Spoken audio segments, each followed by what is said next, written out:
A fresh fallen snow blankets the western Maryland landscape.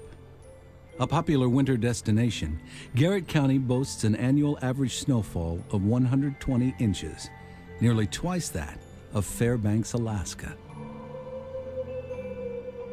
And while many venture here for the winter activities surrounding the lake, a growing number of thrill seekers answer their call of the wild in the nearby surrounding hills.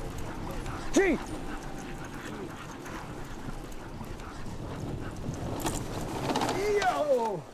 We run dog teams. Let's go. Anywhere from 6 Let's go, to guys. 14 dogs. 63 feet. Linda Lee Hertering's a native Marylander. She and husband Mike run Husky Power dog sledding on 800 acres of parkland near Deep Creek. This has been our dream when Mike retired from the Marine Corps. Hi, puppy. Who wants a loving? We're a dog sledding touring business, and we also teach people how to mush dogs, and we give dog sledding rides. They're here about 4 hours, no matter what kind of tours. Seeing the equipment, meeting the dogs. So we love to share, first of all, and we love to teach. This is Indy, and Indy's one of our team dogs. He's out of that same racing kennel that Colt, Jag, and Charger are from in Indiana. One of today's guest mushers is Josh Broaded from Pittsburgh.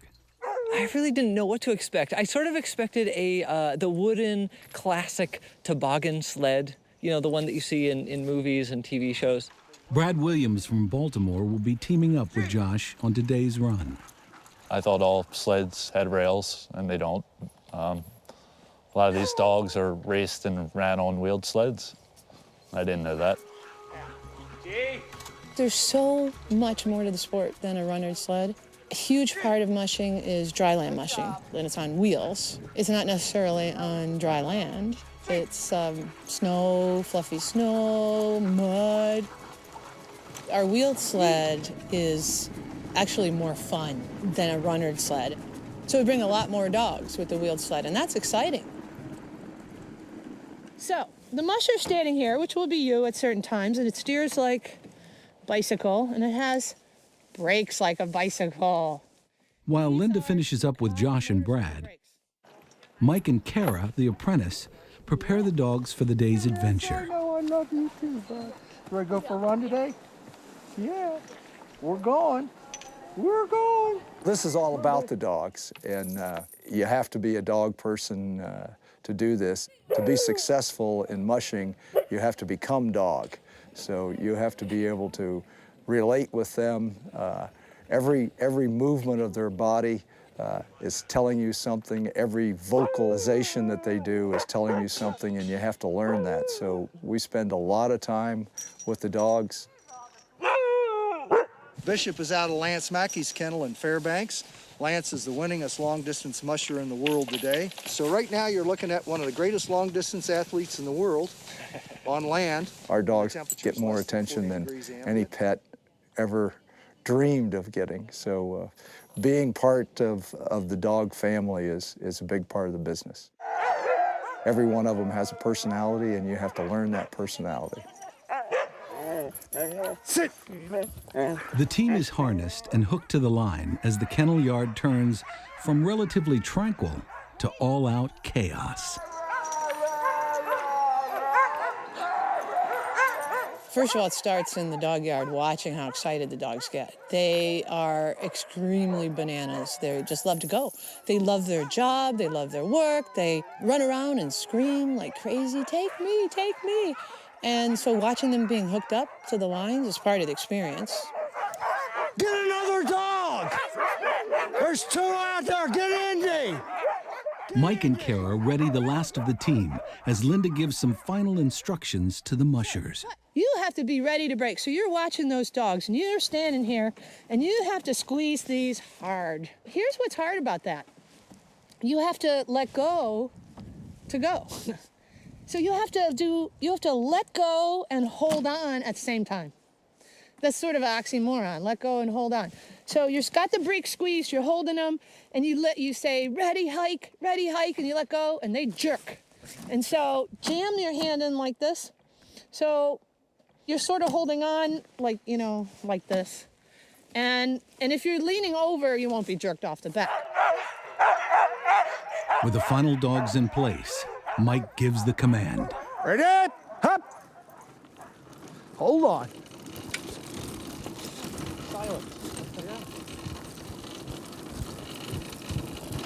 Straight on, guys. We run on 800 acres of county land. We see a lot of scenery. We have wooded trails. We have pastures we go through. We have scenes of the ski slopes. But you know what? None of that matters because we're watching the dogs. We allow guests to yell commands at the dogs. We talk about different skills, like taking the corners wide. Up there, this is their mile-eating pace. They can run 40, 50 miles a day at this pace if it's cold enough.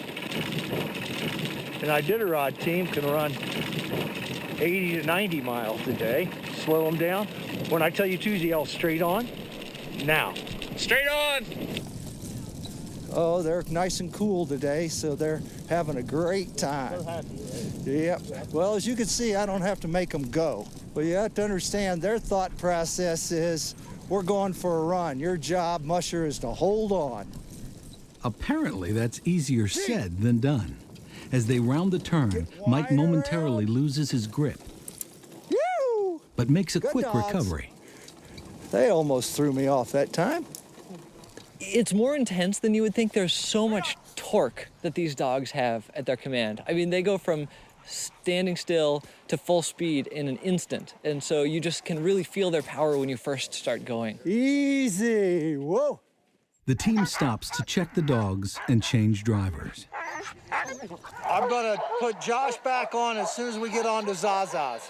It's generally very nasty, whether it's raining and sleet and snow or wind and cold. So you got to have a certain amount of adventure in your spirit to want to do this. A lot of people don't appreciate winter, but I enjoy it, so I wanted to get out and kind of a different perspective on it.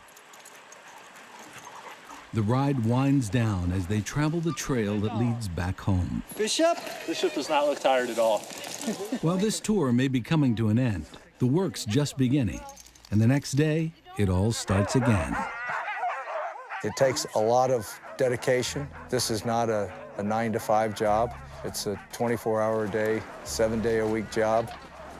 We love the dogs, and it's about the dogs, but we love sharing the sport. Everyone that comes leaves here saying, wow, I didn't know that. There's such a passion here for what they do. You can feel it. The dogs have passion, the people have passion. I wasn't expecting that I'd be able to steer and to command the dogs. That was a nice surprise. You got to get out there and enjoy Maryland, even in the dead of winter.